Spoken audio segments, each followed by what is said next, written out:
اعوذ باللہ من الشیطان الرجیم بسم اللہ الرحمن الرحیم۔ قندیل یوٹیوب چینل دیکھنے والے ناظرین کی خدمت میں آداب عرض ہے۔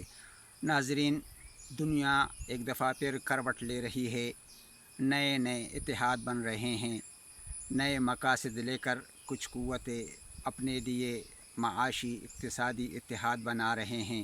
ایسے میں ہم کہاں کھڑے ہیں اور دنیا اسلام کیا کر رہی ہے؟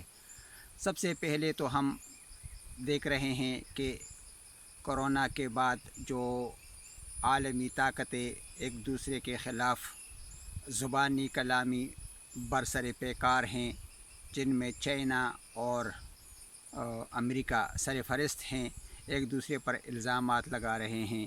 امریکہ کہہ رہا ہے کہ یہ چائنا کووڈ-19 ہے، جبکہ پہلا الزام امریکہ کے خلاف چین کے وزارت نے لگایا تھا کہ امریکی فوجی آئے تھے اور وہ ووہان شہر کے بازاروں میں یہ وائرس چھوڑ کر گئے ہیں۔ ناظرین، یہ حالات جو بھی سچا ہو، لیکن اس میں عالم اسلام کہاں کھڑا ہے اور خصوصاً پاکستان کا کردار کیا ہے؟ چونکہ پاکستان کا اپنا کوئی کردار ہے ہی نہیں، ان کی ساری حرکتیں امریکی احکام کی مرہون منت ہوتے ہیں۔ لہٰذا پاکستان کے متعلق تو صرف یہی کہا جا سکتا ہے کہ یہ کٹ پتلی حکمران اور جرنیل ہیں، انہیں جو کچھ کہا جائے گا اسی پر عمل پیرا رہیں گے۔ لیکن ہم جب ترکی کی طرف دیکھ رہے ہیں تو وہ اپنے طاقت کا اظہار کر رہا ہے اور اپنے ماضی کے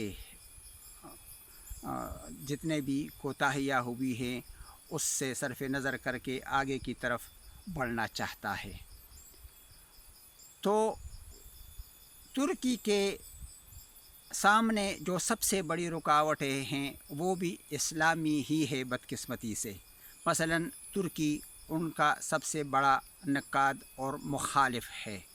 سب سے زیادہ الزامات ترکی پر سعودی عرب کی جانب سے لگائے جاتے ہیں اور مزاحمت بھی وہی کر رہا ہے، کیونکہ شاہوں کو اپنے مستقبل کے لیے خطرات نظر آ رہے ہیں۔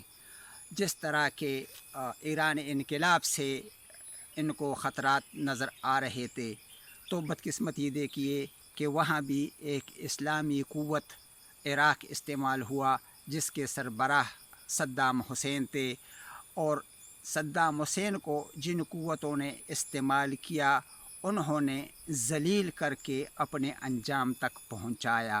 اور یہ ذلالت واحد صدام کے ساتھ نہیں ہوئی، عالم اسلام کی بہت ساری حکومتیں امریکہ کے ہاتھوں برباد ہوئی اور ان کے سربراہوں کو ذلیل کر کے مروایا گیا، گھسیٹا گیا عوام کے ذریعے، جس طرح صدام اور لیبیا کے کرنل قذافی، ان کو عوام نے گھسیٹا، ذلیل کیا اور اس کے بعد ان کو مروایا گیا۔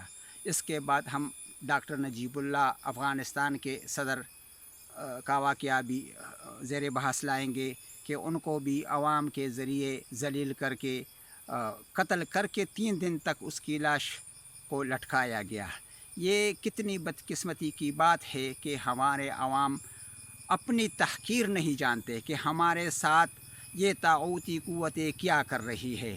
مثال کے طور پر صدر صدام جو کچھ بھی تھے اسلامی ملک کے سربراہ تھے، ڈاکٹر نجیب جو کچھ بھی تھے اسلامی مملکت کے سربراہ تھے، اسی طرح کرنل قذافی کا ملک تو انتہائی فلاحی مملکت تھا۔ ابھی سب رو رہے ہیں، لیکن افسوس کی بات یہ ہے کہ بعد میں رونے سے کیا فائدہ، جب آپ اپنے سربراہ کی اپنے ملک کی تذلیل کر جاتے ہو، آپ غیر ملکی پروپیگنڈے میں آ جاتے ہو، جس طرح کے معمولی پروپیگنڈے نے 3 براعظموں پر مشتمل خلافت عثمانیہ کو تاراج کیا، جس طرح کے ہند کو ایجنٹوں کے ذریعے انگریزوں نے دو لخت کیا، اور پھر اس سے بنا ہوا ایک ہی نظریے پر ملک بنا ہوا ملک وہ بھی 2 لخت کیا گیا، جسے پاکستان کہتے ہیں وہ بھی 2 ٹکڑے ہو کر بنگلہ دیش بنا۔ تو یہ عالمی سازشیں ہیں جو عالم اسلام کے خلاف روا رکھے ہوئے ہیں طاغوتی قوتیں، لیکن ہمیں طاغوتی قوتیں سے گلہ نہیں ہے، ہمیں تو شکوہ اپنے سربراہوں سے ہے جو ان کے جال میں آ کر ایک دوسرے کے خلاف استعمال ہو رہے ہیں۔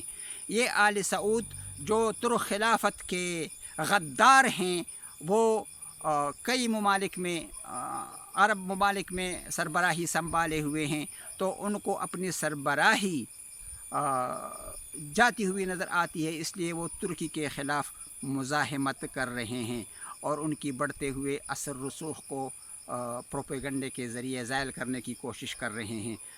ایران کے ساتھ ترکی کے اچھے تعلقات ہیں، پاکستان کے ساتھ بھی اچھے تعلقات ہیں، لیکن یہ اچھے تعلقات کسی مقصد تک اس لیے نہیں پہنچ سکتے کہ پاکستان خود ایک پٹھو حکومت ہے اور انہیں امریکہ جو کچھ کہے گا وہی مانے گا۔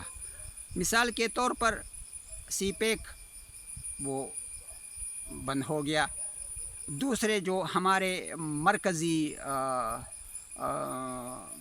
منصوبے تھے وہ بند ہو گئے، کشمیر ہمارے ہاتھ سے گیا۔ تو یہ سارے مناظر عوام کے سامنے ہیں، عوام دیکھ رہے ہیں کہ ہمارے ساتھ کیا ہو رہا ہے۔ سعودی عرب کو یمن کے خلاف استعمال کیا گیا، صدام کو ایران کے خلاف استعمال کیا گیا، پاکستان کو افغانستان کے خلاف استعمال کیا گیا، اور وہاں آج امریکہ اب پاکستان ہی کی مدد سے پہنچا ہے۔ اور اگر امریکہ عالمی سپر پاور بنا ہے تو یہ بھی پاکستانی جرنیلوں کی مہربانی ہے، لیکن ہمارے انہی جرنیلوں پر امریکہ نے کس طرح تھوکا یہ تو آپ لوگ جانتے ہیں۔ جنرل ضیاء کے ساتھ ہوا کیا واقعہ ہوا، اور اس کے بعد جو ہمارے ملک میں دھماکے ہوئے، جو تخریب کاریاں ہوئی۔ چاہیے تو یہ تھا کہ جس طرح اسرائیل امریکی مدد سے آگے بڑھ رہا ہے، ان پر تمام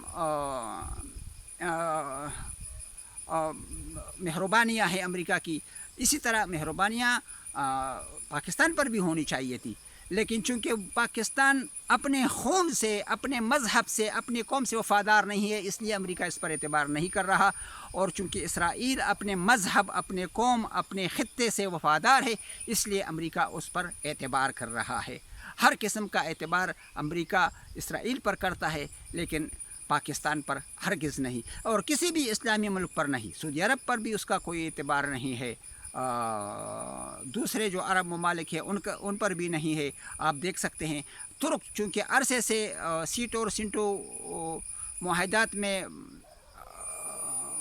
پنسا ہوا چلا آ رہا ہے، لہٰذا وہاں بھی کچھ نہ کچھ اثر رسوخ امریکہ کی ہے، اور امریکہ پر بھی کبھی کبھی ترکی دباؤ ڈال لیتا ہے۔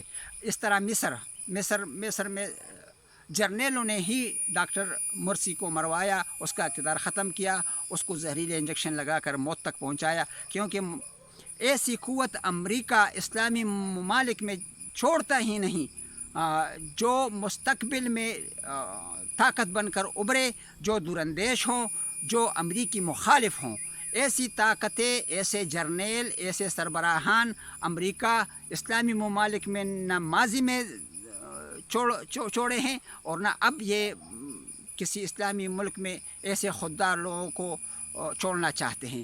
آپ دیکھ رہے ہیں، آپ کے غریب سے غریب آدمی کو ایجنسیوں والے کیوں اٹھاتے ہیں، کیوں مرواتے ہیں؟ اس لیے کہ ان میں امریکی مخالف زہر موجود ہے، اور جن لوگوں میں امریکی مخالف زہر موجود ہو اس کو کسی طور پر بھی نہیں بخشا جاتا۔ تو میں آپ لوگوں سے پوچھنا چاہتا ہوں کہ جو آدمی اٹھائے جاتے ہیں، جو مائیں تصویریں لیے گھر گھر، شہر شہر، نگر نگر پھر رہی ہیں، ان کے بچوں کا کیا قصور ہے؟ کیا یہ پاکستان کے واقعی غدار تھے؟ نہیں، یہ امریکہ کے مخالف تھے اور ہیں۔ ابھی کتنے پروفیسر، یونیورسٹیوں کے پروفیسر ہٹا دیے گئے اس لیے کہ ان میں امریکہ مخالف نظریات تھے۔